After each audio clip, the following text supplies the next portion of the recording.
اللہ تعالیٰ وبرکاتہ۔ ہمارا چیپٹر فی ماہیت العلم والفقہ وفضلہ، آج ہم اس کے لاسٹ لائنس پڑھیں گے انشاءاللہ۔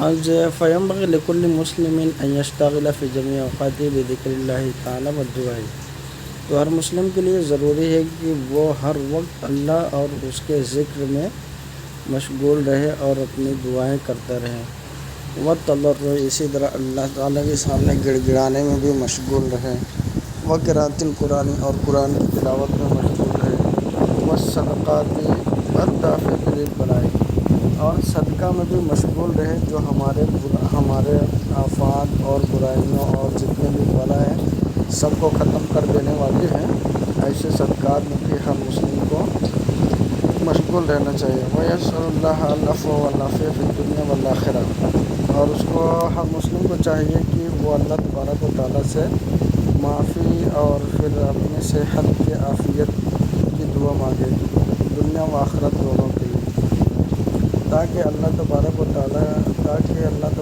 تعالیٰ اس کی ہر مصیبت و پریشانی سے حفاظت کر سکے۔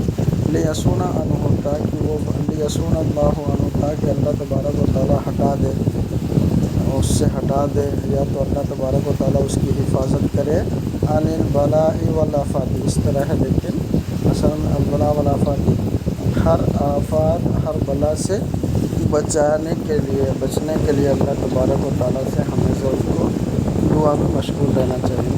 اور پھر ایک بات ہے، من رزق الدعاء لم يحرم الاجابہ، اور جس کو دعا کرنے کی توفیق ملی اس کو ضرور اجابت ملے گی، اور اجابت کبھی بھی محروم نہیں ہوگی، مطلب جو دعا کرتے ہیں اس کی اجابت ملے گی، اگرچہ دیر ہو یا تو بہت ٹائم لگتا ہے یا تو پھر جلدی ملے گی۔ فَإِنْ كَانَ الْبَلَاءُ مُقَدَّرًا يُصِيبُهُ لَا مَحَالَةَ، اگر ہمارے مقدر میں، اگر ہمارے نصیب میں مصیبت اور پریشانی ہی لکھی ہے تو وہ بے شک، لا محالہ مانے بے شک ہمارے پاس آئے گی، لیکن یصبر اللہ علیہ، اللہ تبارک و تعالیٰ ہمیں اس مصیبت پر صبر کرنے کی توفیق عطا فرمائے گا، اس لیے ہم ہمیشہ دعا کرتے رہنا چاہیے۔ وَيَرْزُقُهُ الصَّبْرَ بِبَرَكَةِ الدُّعَاءِ، اور اللہ تبارک و تعالیٰ دعا کے برکت سے اس کو صبر کرنے کی توفیق عطا فرمائے گا۔ اللہم الا اذا تعلم من النجوم قدر ما يعرف به القبلہ، اگر کوئی ایک آدمی تاروں کا علم یا تو اسٹرونومی اگر کوئی سیکھتا ہے اس نیت سے کہ وہ اسٹرونومی سے یا تو چاند کو دیکھ کر یا تو تاروں کو دیکھ کر قبلے کو معلوم کرے گا، اگر یہ نیت ہے تو پھر اس طرح سیکھنا، علم نجوم کو سیکھنا جائز ہے۔ وہ اوقات صلاۃ، یا تو نماز کا وقت معلوم کرے گا، فیجوز ذالک، تو اس طرح ان اسباب کی وجہ سے علم النجوم کو سیکھنا جائز ہے۔ وَأَمَّا تَعَلُّمُ عِلْمِ الطِّبِّ فَيَجُوزُ، اور پھر علم الطب کو سیکھنا جائز ہے، کیونکہ یہ انسان کے مرضوں کو ہٹانے میں بہت سارے اسباب ہوتے ہیں، تو ان سببوں میں سے ایک سبب طب بھی ہے۔ فَيَجُوزُ تَعَلُّمُهُ كَسَائِرِ الْأَسْبَابِ، تو جتنے بھی اسباب ہیں تو ان اسباب کو سیکھنا جائز ہے، اسی طرح طب کو بھی ایک سبب کے طور سے سیکھنا جائز ہے۔ وقت تداول نبی علیہ السلام، اور پھر یہاں پر کیوں علم طب سیکھنا جائز قرار دیا ہے، کیونکہ رسول صلی اللہ علیہ وسلم بھی بہت سارے مرض کو، بہت ساری بیماریوں کے لیے رسول صلی اللہ علیہ وسلم بھی علاج کیے، تو علاج کیے ہیں تو اس کا مطلب کیا ہے، ہم کو بھی علم طب سیکھ سکتے ہیں، جائز ہوگا۔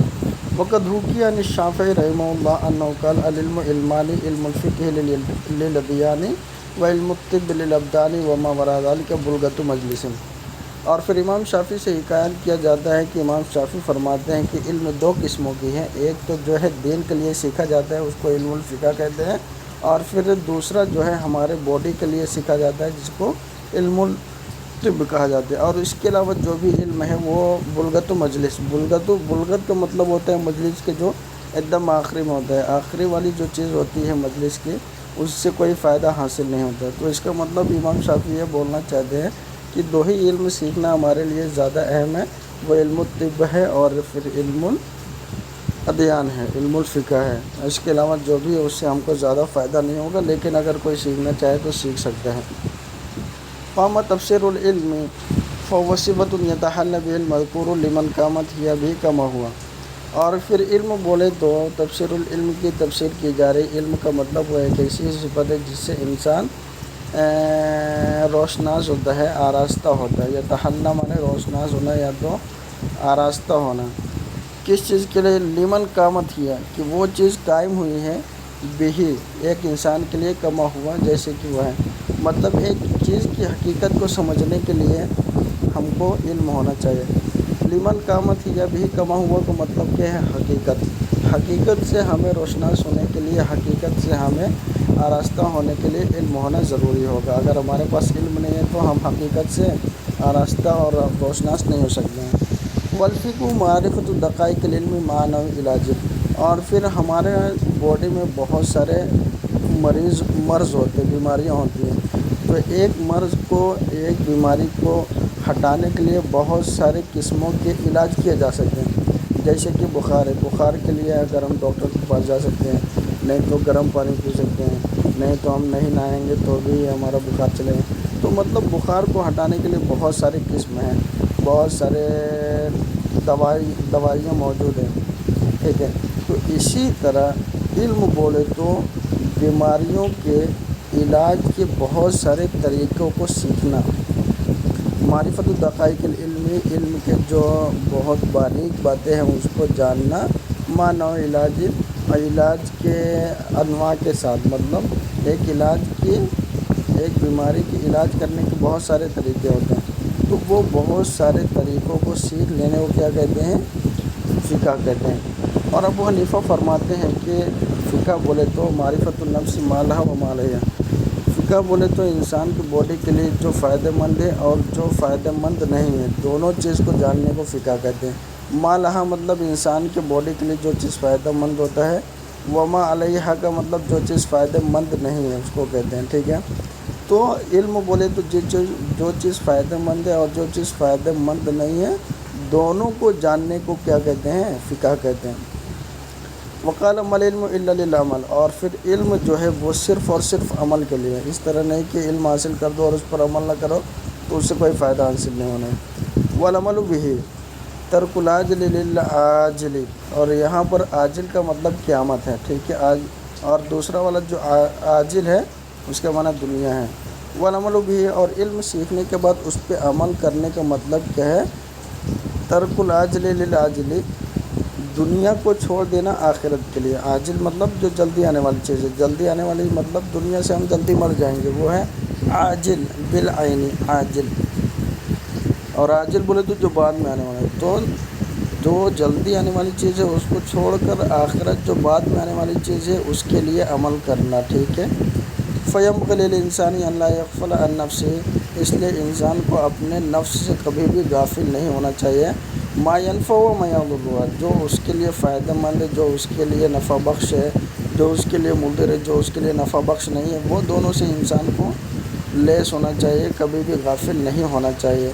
فی اولی و آخرہ، یعنی انسان کے لیے کیا چیز فائدہ مند ہے شروع میں اور کیا چیز شروع میں اس کے لیے آخر میں اس کے لیے فائدہ مند نہیں ہوگا، ہر ایک چیز سے انسان کو لیس ہونا چاہیے۔